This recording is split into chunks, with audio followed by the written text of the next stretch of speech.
एक दिन एक सन्यासी अपनी चिंता और प्रश्न लेकर श्री रमन महर्षि के पास आए। उन्होंने अपने मन में खिंचती हुई शंका का समाधान करना चाहा।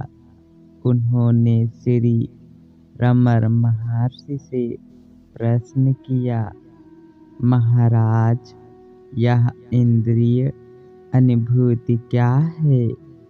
हमारे मन और शरीर की अनुभूतियाँ कहाँ से आती हैं?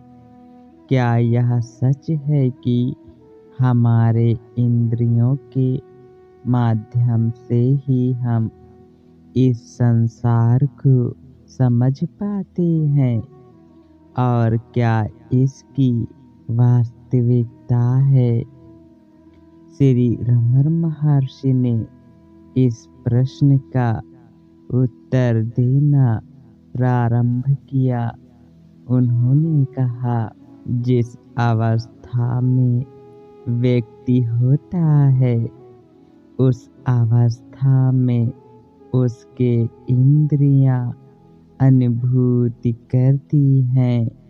जब तक आप जागृत अवस्था में होते हैं, तब तक आपका शरीर और इंद्रियां अपने स्थूल अनुभव करते हैं।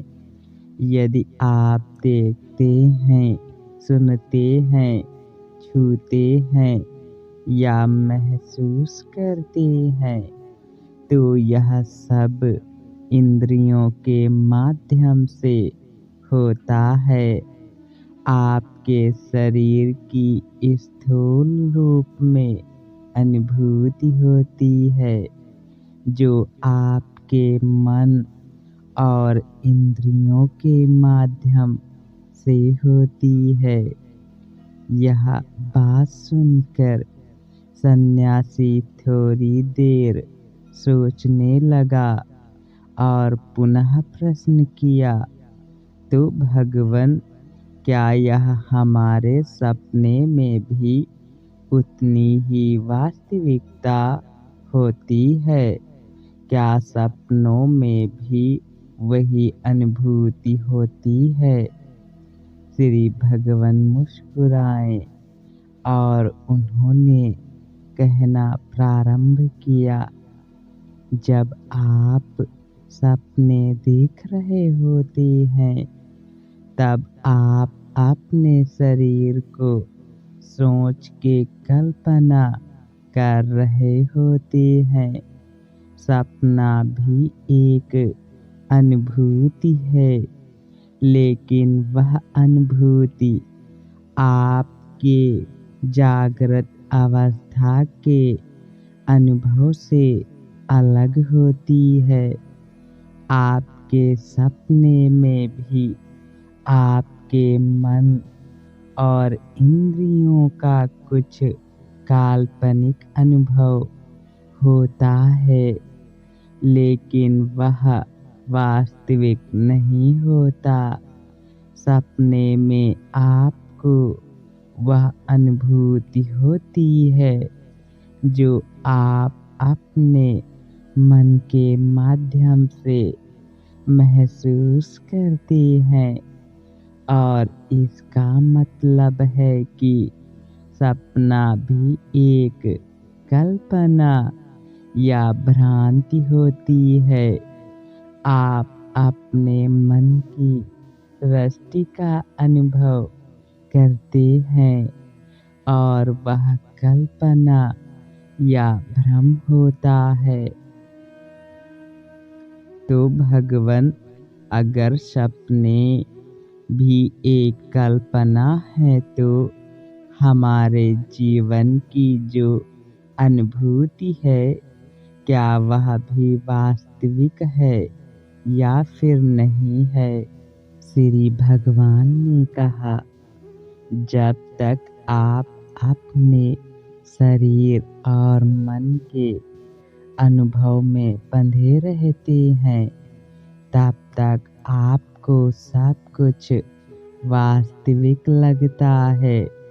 लेकिन जब आप अपने मन की कल्पनात्मक सृष्टि को समझते हैं और अपनी असली आत्मा का अनुभव करते हैं, तो आप देखते हैं कि इस सब के पीछे कुछ भी वास्तविक नहीं है। यह जो सब कुछ आप देखते हैं, जो आप महसूस करते हैं, वह सब एक भ्रम है। आपका असली स्वरूप, आपकी आत्मा सब कुछ से परे है। आपकी आत्मा को जब आप अनुभव करते हैं, तो आप देखते हैं कि आप अपने शरीर और मन से परे हैं। ये बातें सुनकर सन्यासी की समझ में आया कि उन्होंने अपने शरीर और मन को बंधनों में अटका कर रखा था। उन्होंने समझा कि जब तक उनका मन और शरीर भ्रम के अंदर बंधे रहेंगे, तब तक उन्हें अपने असली स्वरूप का अनुभव नहीं होगा। श्री रमन महर्षि ने आगे कहा, जब आप अपने मन को पूरी तरह से शांत कर लेते हैं, जब आप अपने अंदर के ज्ञान और आत्मा को पहचानते हैं, तो आपको यह समझ में आता है कि सब कुछ एक भ्रम है। आपको यह भी समझ में आता है कि जो कुछ आपने देखा, सुना, महसूस किया, वह सब आपके मन की कल्पना थी। जब आप अपनी आत्मा का अनुभव करेंगे, तो आप सब कुछ के साथ एक हो जाएंगे और तब आपको यह पता चलेगा कि आपका असली स्वरूप सिर्फ और सिर्फ आत्मा है। सन्यासी ने यह सब सुनकर अपने मन में ज्ञान का एक दीप अनुभव किया।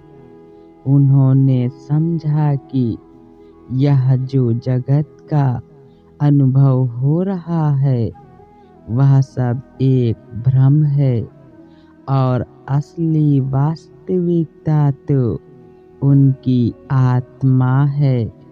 उन्होंने अपने मन की गति को शांत किया और अपने असली स्वरूप का अनुभव करना शुरू किया।